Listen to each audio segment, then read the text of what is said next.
મહારાજનો જય. સદગુરુ સદારામ બાપાનો જય. પધારેલા હરિગુરુ સંતનો જય. ખૂબ ખૂબ ધન્યવાદ. આજે પાટણ મુકામે પરમ ભક્ત અને રાજકીય ક્ષેત્રના પણ એ એક્સ ધારાસભ્ય શ્રી ચંદનજી તથા રમીલાબા તથા તેમના પરિવારજનો મળીને વર્ષો થયા લાભ પચમનો જે લાભ લઈ રહ્યા છે અને આપને અપાઈ રહ્યા છે એમના પરિવારને ખૂબ ખૂબ ધન્યવાદ. અને એ જ્ઞાન યજ્ઞમાં પધારેલા મહાપુરુષો મારી ગુરુ ગાદી સદારામ બાપુની ધામમાંથી પૂજ્ય દાસ બાપા તથા જ્ઞાન વૃદ્ધ અને વયોવૃદ્ધ જે કહેવાય છે આપણા આ ઉત્તર ગુજરાતમાં નહીં પણ મહારાષ્ટ્રમાં મને ખબર છે મહારાષ્ટ્રમાં પણ એમની સાથે ભજન અમે કર્યા છે. મહારાષ્ટ્રમાં રાજસ્થાનમાં આખા ગુજરાતમાં ઉત્તર ગુજરાતમાં નહીં આખા ગુજરાતમાં જેમની નામના છે એવા પ્રથિરામ બાપા અને એ જ્ઞાન દાતા કહેવાય છે. કારણ કે જ્ઞાન બધાયમાં હોય છે પરંતુ જે પીરસવાની જે રીત છે જે બનાવવાની રીત છે એ રીત આગવી છે.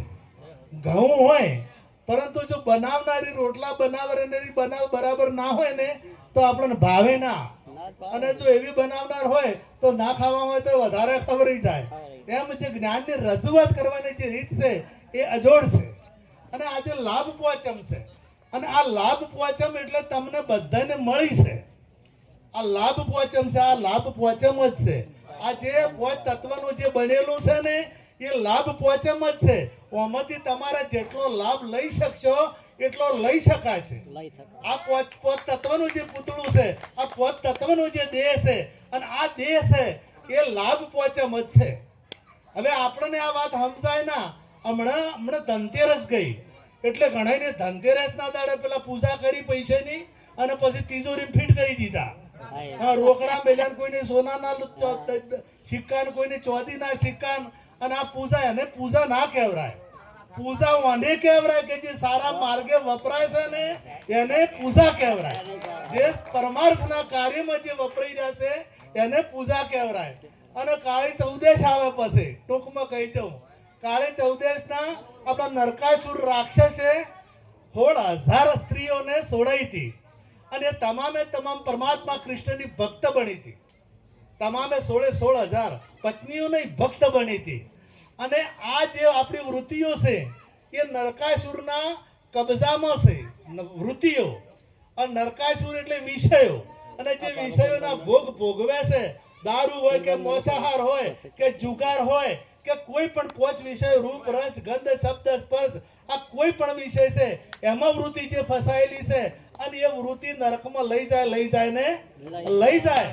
અને એ વૃત્તિને છોડાઈ અને શબ્દ વિના સુરતા વધળી કહા કો જાય દ્વાર ન પાવે શબ્દ કા ફિર ધક્કા ખાય. એ સદગુરુ મહારાજ ભેટો કરાવે છે. એ વૃત્તિઓને બહાર ભટકતી લઈ અને પરમાત્મામાં સુરતા સાંભળિયાની સાથે લહેરો લે.